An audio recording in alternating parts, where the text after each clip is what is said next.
A Elaine de São José do Rio Preto está com uma dúvida.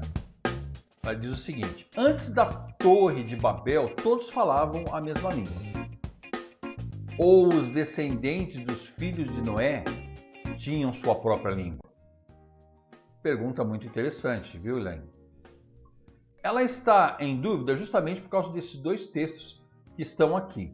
Então, vejamos os textos. Por estes foram repartidas as ilhas dos gentios nas suas terras, cada qual segundo a sua língua, segundo as suas famílias, entre as suas nações.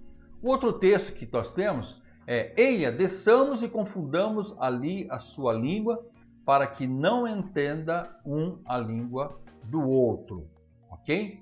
Pesquisadores afirmam que centenas de idiomas surgiram de uma só língua.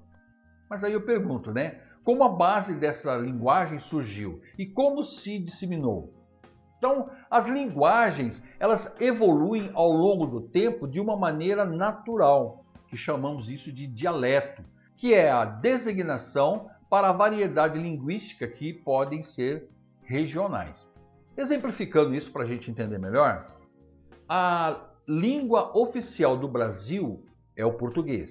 Foneticamente, podemos constatar que na capital de São Paulo fala-se um português levemente diferente do interior do seu próprio estado e que, por sua vez, são diferentes do estado do Rio de Janeiro, do nordeste do país e do sul, e que, por sua vez, é muito diferente da sua origem, que é o português de Portugal.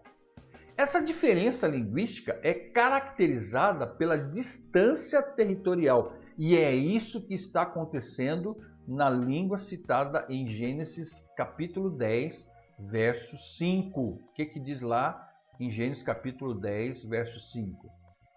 Por estes foram repartidas as ilhas dos gentios nas suas terras. Olha aqui, ilhas dos gentios. Cada qual segundo a sua língua, segundo as suas famílias, entre as suas nações.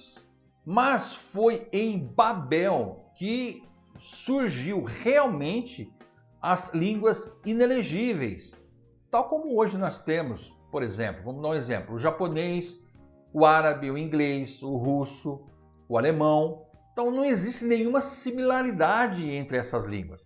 E não tem como dialogar sem um tradutor, ok? Em Gênesis, capítulo 11, verso 7, diz assim: eia, desçamos e confundamos ali a sua língua, para que não entenda um a língua do outro. Então essa expressão para que, está aqui, ó, essa expressão para que, significa o seguinte: é o motivo de uma ação. Qual que é a ação? Confundir as línguas. Voltando ao exemplo do Brasil, o Brasil tem como idioma a língua portuguesa, ok? E tem sua variedade linguística nos dialetos paulista, paulistano, carioca, gaúcho, nordestino e outros, que teve a sua origem natural à distância territorial de Portugal. Então concluímos então que em Babel, literalmente, se dividiram as línguas, e o que aconteceu com os descendentes dos filhos de Noé foi apenas uma variação linguística de dialetos. Ok? Espero ter respondido essa questão. Deus abençoe.